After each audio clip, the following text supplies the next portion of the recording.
Hello అండి అందరికీ. Welcome to our channel Vijaya talks. ఎలా ఉన్నారు? అందరూ బాగున్నారా? నేనైతే చాలా చాలా బాగున్నాను. మీరు కూడా బాగుండాలని మనస్ఫూర్తిగా కోరుకుంటూ వీడియోలోకి అయితే వెళ్ళిపోదాము.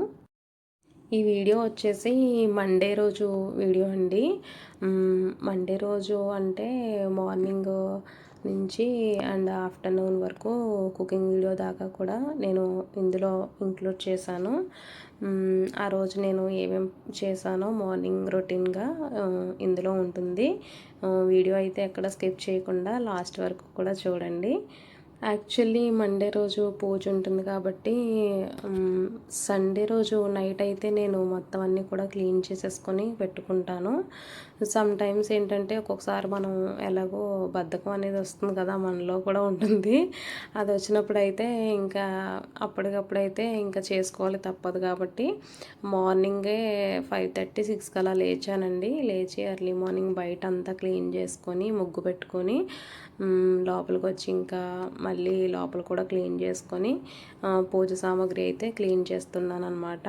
ఎంతైనా ముందు రోజు అన్నీ రెడీ పెట్టుకొని ఉంటే ఫాస్ట్గా పూజ చేసుకోవడానికి బాగుంటుంది అండ్ పూజ కూడా త్వరగా చేసేసుకోవచ్చు అన్న ఫీలింగ్తో ఉంటాను నేనైతే.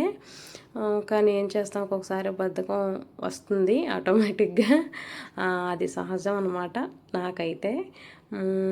ఇంకా పూజ సామాగ్రి అయితే నేను ఎప్పుడూ కూడా చింతపండుతో క్లీన్ చేసుకుంటాను. చింతపండుతో కూడా మంచిగా బాగా క్లీన్ అవుతాయండి, అంటే మెరుస్తాయి. ఇదివరకు అయితే నేను పీతాంబరి పౌడర్ అయితే బాగా యూజ్ చేసేదాన్ని. ఒక 6 months బ్యాక్ వరకు కూడా అది బాగా యూజ్ చేసేదాన్ని. కానీ ఇప్పుడైతే మానేశానండి. దేనికంటే అది క్లీన్ చేసుకున్నప్పుడు బాగానే ఉంటుంది కానీ తర్వాత హ్యాండ్స్ మంచిగా, అందులో ఎలాగో కెమికల్ ఉంటుంది కదా, మంచిగా స్మెల్ వచ్చేస్తున్నాయి. తర్వాత ఏదైనా కొంచెం ఏదైనా మనం ఏదో ఒకటి చేసుకుంటాం కదా, దట్టు చేతులు కూడా ఏదోలా అనిపిస్తున్నాయి. సో దానివల్ల అయితే నేను ఎందుకులే అని చింతపండుతో అయితే క్లీన్ చేయడం స్టార్ట్ చేశానండి. చింతపండుతో ఎప్పుడైతే మనం రెగ్యులర్గా క్లీన్ చేసుకుంటామో మన సామాన్లు బాగుంటాయి, మెరుస్తాయి కూడాను. మీకు వీడియోలో చూస్తేనే అర్థమవుతుంది. డైరెక్ట్గా ఓన్లీ ఒక్క చింతపండే పెడతానండి నేను. మన పాతకాలం పద్ధతి అదే కదా, చింతపండుతోనే కదా ఇత్తడి సామాన్లు అనేది క్లీన్ చేస్తారు. సో అదైతే నేను ఫాలో అయిపోతున్నాను. ఇంకో టిప్ ఏంటంటే ఎప్పుడైనా మనకి ఫాస్ట్గా అయిపోవాలి అండ్ చింతపండుతో ఏంటంటే కొంచెం టైం ప్రాసెస్ అనమాట.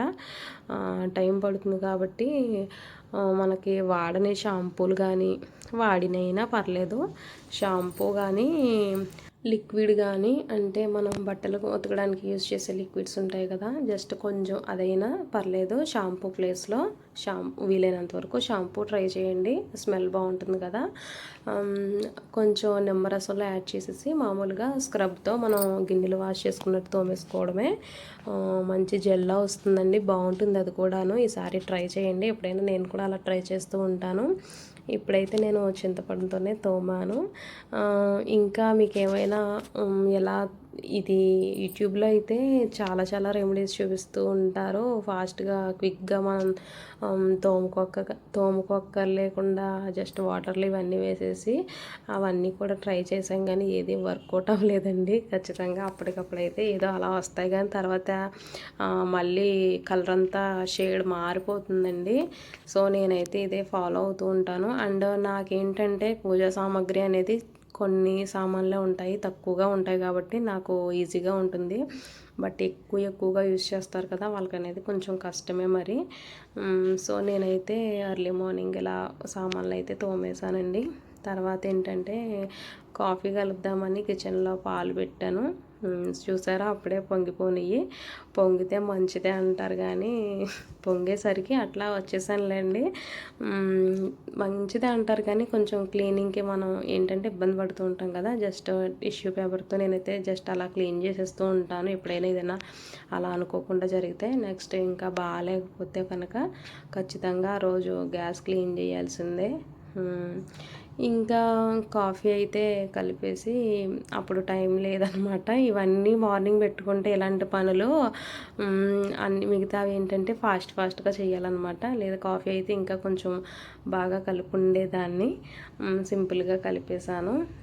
నెక్స్ట్ ఏంటంటే టిఫిన్ ప్రిపేర్ చేద్దామని ఇడ్లీ వేస్తున్నానండి. ఆ రోజు ఇడ్లీ వేసి పల్లీ చట్నీ అయితే ప్రిపేర్ చేశాను.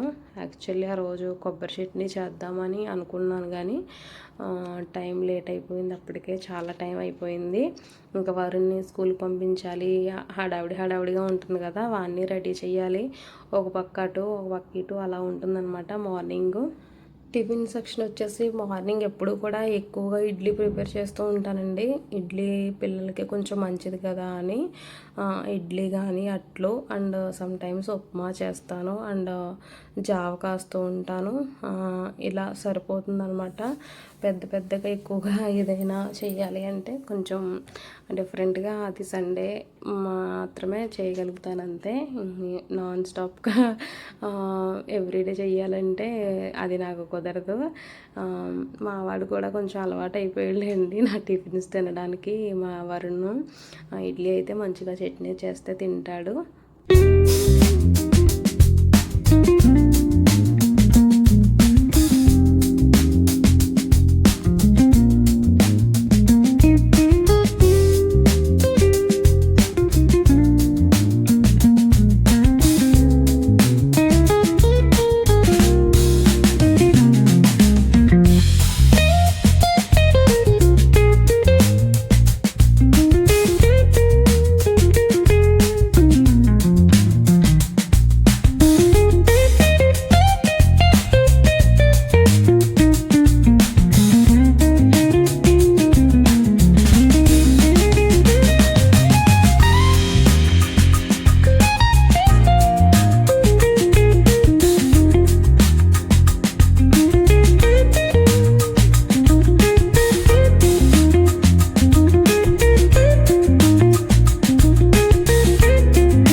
చట్నీ కూడా చేసేసి పక్కన పెట్టేసి మా వరుణ్ అయితే రెడీ చేసేసాను.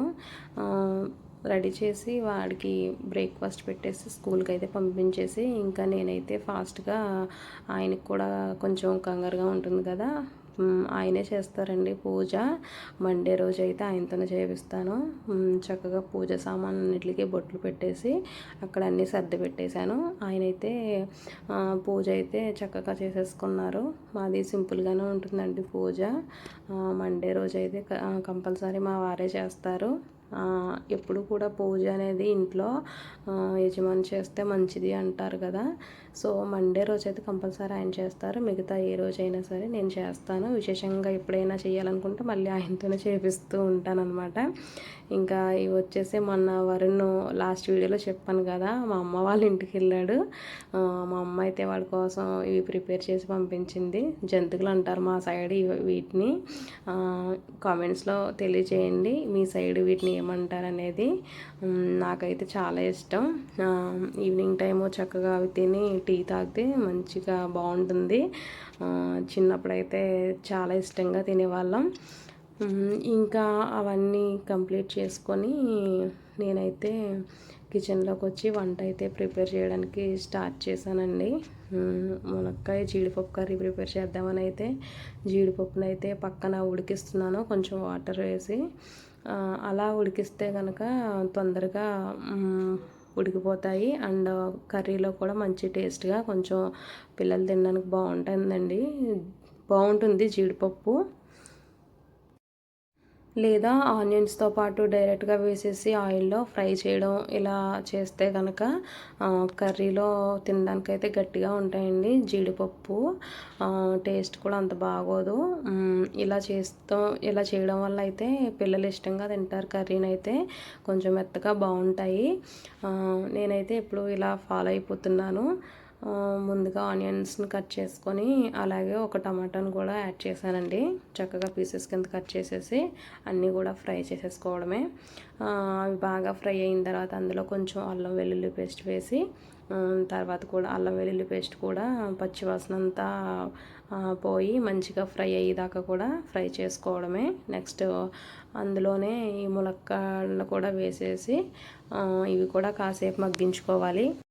తర్వాత అందులోనే ఆ జీడిపప్పును కూడా యాడ్ చేసి కొంచెం సాల్ట్ అలాగే కారం పసుపు ఇవన్నీ యాడ్ చేసుకొని కొంచెం వాటర్ పోసేసి ఫైనల్గా లాస్ట్ కొంచెం గరం మసాలా లేదంటే ధనియాల పౌడర్ యాడ్ చేసుకొని స్టవ్ ఆఫ్ చేసేసుకోవడమే అండి. కర్రీ అయితే చాలా బాగుంటుంది. ఈ కర్రీని ఇదివరకు అయితే ఫంక్షన్స్లోని భోజనాల్లో ఇదే పెట్టేవారు. మునక్కాయ జీడిపప్పు కర్రీ అంటే చాలా ఫేమస్ అప్పుడు.